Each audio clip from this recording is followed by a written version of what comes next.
Suara khas plastik kresek diremas-remas, lalu suara kunyahan pelan. Hayo ngaku, siapa yang barusan dengar suara ini dan langsung panik nyariin kucingnya? Yup, suara keramat yang artinya si bos berbulu lagi-lagi ketahuan ngemilin plastik. Atau mungkin kabel charger, ujung selimut. Gemes tapi bikin istighfar. Kan, kamu mungkin mikir, ah dia cuma iseng.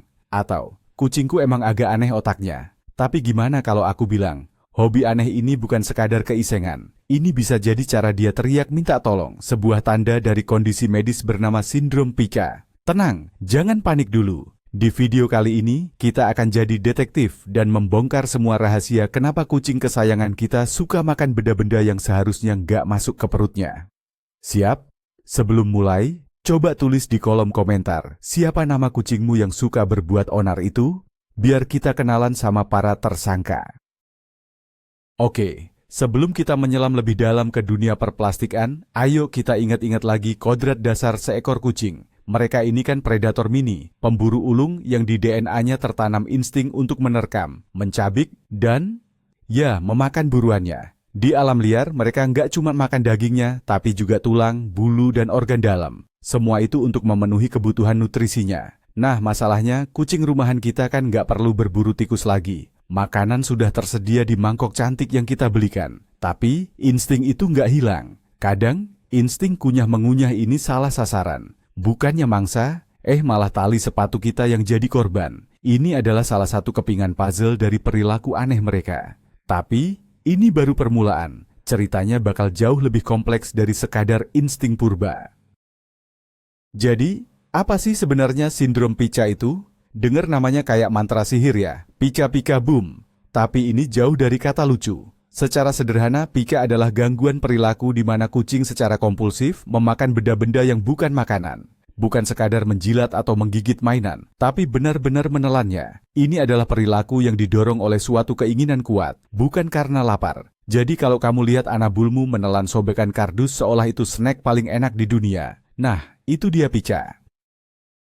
Benda-benda yang jadi target Pica ini macam-macam banget, dan kadang seleranya aneh-aneh. Yang paling umum adalah plastik, terutama tas kresek yang bunyinya khas itu. Lalu ada kain, terutama wol atau bahan lembut seperti selimut dan sweater. Makanya sweater mahalmu bisa tiba-tiba bolong. Selain itu, kertas, kardus, karet gelang, tali, bahkan kabel listrik juga sering jadi sasaran empuk. Pada dasarnya, apapun yang bisa mereka kunyah berpotensi untuk mereka telan. Pertanyaan pentingnya, kenapa mereka melakukan ini? Mari kita mulai dari alasan medis yang paling umum, yaitu kekurangan nutrisi. Makanan kucing yang murah dan berkualitas rendah mungkin tidak mengandung semua vitamin, mineral, atau serat yang mereka butuhkan. Tubuh mereka yang pintar ini lalu mencoba mencari sumber nutrisi dari tempat lain. Mungkin di otaknya tekstur kardus itu mirip dengan serat yang kurang dari makanannya. Ini seperti sinyal dari tubuhnya yang bilang, "Hei, ada yang kurang nih di dalam." Alasan medis kedua yang cukup serius adalah anemia atau kekurangan sel darah merah. Kondisi ini bisa disebabkan oleh banyak hal, termasuk parasit seperti kutu atau cacingan. Beberapa kucing yang menderita anemia secara anehnya suka menjilati atau memakan kotoran kucing, litter, atau debu. Ini adalah salah satu bentuk Pica yang paling aneh. Jadi, kalau kamu lihat kucingmu ngemilin pasir dari litter box, jangan cuma dimarahi, tapi segera curiga ada masalah kesehatan yang mendasarinya. Masalah pada gigi dan gusi juga bisa jadi pemicu. Coba bayangkan kalau kita lagi sakit gigi, rasanya kan gak nyaman banget dan pengen gigit-gigit sesuatu untuk meredakan nyeri. Nah, kucing juga begitu. Saat mereka mengalami radang gusi, gigi berlubang, atau masalah dental lainnya, mengunyah benda-benda tertentu bisa memberikan sedikit kelegaan. Bedanya, mereka nggak bisa bilang, "Tolong bawa aku ke dokter gigi." Caranya ya, dengan ngunyah kabel chargermu sampai putus. Penyakit yang lebih serius juga bisa menjadi biang keladinya. Kondisi seperti hipertiroidisme, kelenjar tiroid yang terlalu aktif, diabetes, atau bahkan tumor otak, bisa mengubah metabolisme dan perilaku kucing secara drastis, termasuk memicu Pica. Selain itu, penyakit seperti feline immunodeficiency virus, FIV, atau feline leukemia virus, FELV, juga dapat menyebabkan berbagai masalah kesehatan yang pada akhirnya memanifestasikan diri sebagai perilaku Pica. Ini menegaskan kalau Pica bukan masalah sepele. Sekarang kita beralih ke alasan psikologis. Sama seperti manusia, kucing juga bisa bosan, apalagi kalau mereka kucing indoor yang sendirian di rumah seharian sementara kita kerja bagai kuda. Kurangnya stimulasi mental dan fisik bisa membuat mereka mencari hiburan sendiri. Dan terkadang hiburan itu adalah dengan merasakan tekstur dan suara menarik dari kantong plastik atau sobekan kertas. Ini cara mereka mengatasi kebosanan dan mengisi waktu luang. Stres dan kecemasan adalah pemicu besar lainnya. Kucing adalah makhluk yang sangat sensitif terhadap perubahan. Pindah rumah, ada anggota keluarga baru, bayi atau hewan peliharaan lain, atau bahkan sekadar mengubah letak furnitur bisa membuat mereka stres. Mengunyah, terutama pada kain lembut seperti wol atau selimut, bisa menjadi mekanisme menenangkan diri bagi mereka. Mirip seperti anak kecil yang mengisap jempol saat cemas. Ini adalah cara mereka untuk mencari kenyamanan di tengah ketidakpastian. Pada beberapa kasus, pica bisa berkembang menjadi gangguan obsesif-kompulsif atau OCD versi kucing. Perilaku ini awalnya mungkin dipicu oleh stres atau kebosanan, tapi lama-kelamaan menjadi kebiasaan yang sulit dihentikan, bahkan ketika pemicunya sudah hilang. Perilaku makan benda aneh ini menjadi sebuah ritual yang harus mereka lakukan. Ini sudah masuk ke ranah gangguan perilaku yang membutuhkan penanganan lebih serius dari ahli perilaku hewan. Faktor lain yang sering jadi penyebab adalah penyapihan yang terlalu dini. Idealnya, anak kucing harus bersama induknya setidaknya selama 8-12 minggu. Selama waktu itu, mereka tidak hanya belajar cara menjadi kucing, tapi juga mendapatkan rasa aman. Anak kucing yang dipisahkan dari induknya terlalu cepat, seringkali mengembangkan kebiasaan mengisap atau mengunyah kain wol. Perilaku ini adalah sisa dari insting menyusu pada induknya, sebuah cara untuk mencari kehangatan dan kenyamanan yang hilang. Ada juga faktor genetik loh. Beberapa ras kucing ternyata lebih rentan terhadap pica dibandingkan ras lain. Ras oriental seperti Siamese dan Burmese dikenal memiliki kecenderungan genetik untuk perilaku ini, terutama mengisap dan mengunyah wol. Jadi, jika kamu memiliki kucing dari ras ini, dan dia hobi makan sweatermu, bisa jadi itu bukan salahmu, tapi memang sudah ada bakat dari sananya. Tapi tentu saja, ini tidak berarti kita boleh membiarkannya begitu saja. Lalu, seberapa bahaya sih kebiasaan ini? Jawabannya, sangat berbahaya. Benda-benda seperti plastik, karet, dan kain tidak bisa dicerna oleh perut kucing. Benda-benda ini bisa tersangkut di sepanjang saluran pencernaan, mulai dari kerongkongan, lambung, hingga usus. Ini bisa menyebabkan penyumbatan total yang sangat menyakitkan dan mengancam nyawa. Bayangkan ada karet gelang yang terjebak di usus anabulmu. Ngeri kan? Penyumbatan usus atau obstruksi adalah salah satu kondisi darurat medis paling serius pada hewan peliharaan. Gejalanya meliputi muntah-muntah terus-menerus, tidak mau makan, lemas dan sakit parah saat perutnya disentuh.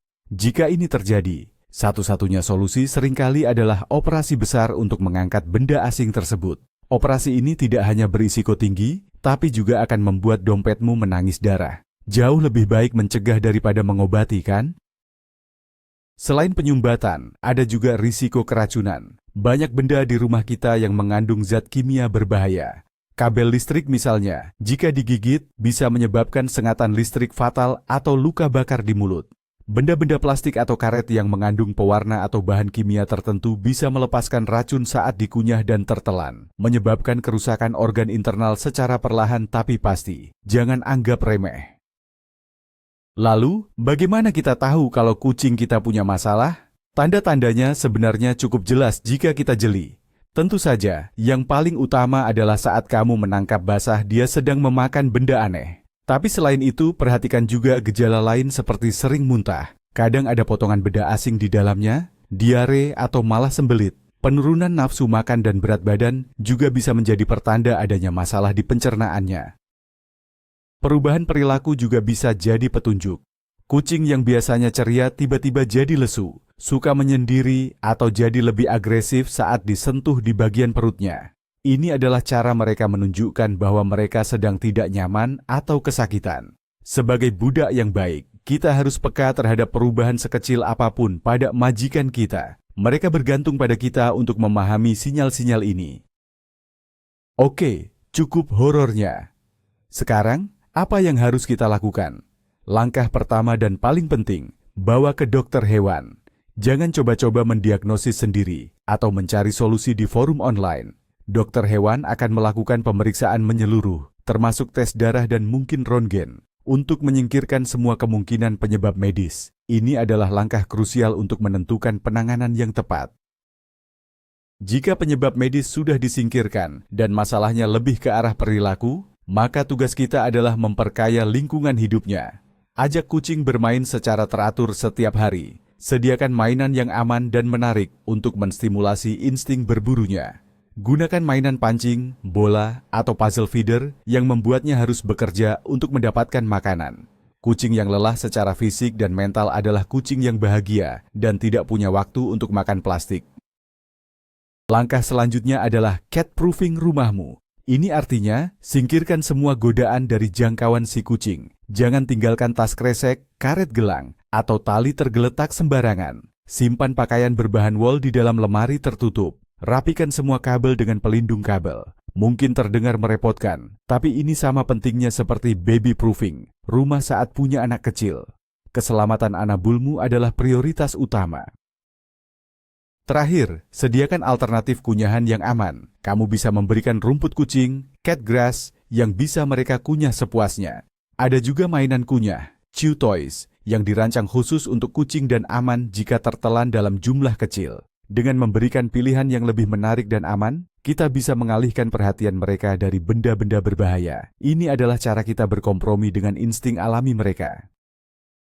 Nah, sekarang kalian tahu kan, kalau kucingmu terciduk lagi ngemilin benda aneh, dia itu bukan lagi iseng atau sengaja bikin kamu naik darah. Itu bisa jadi cara dia berkomunikasi. Cara dia bilang, "Woi budak, perhatiin aku dong. Ada yang enggak beres nih, entah di badanku atau di hatiku."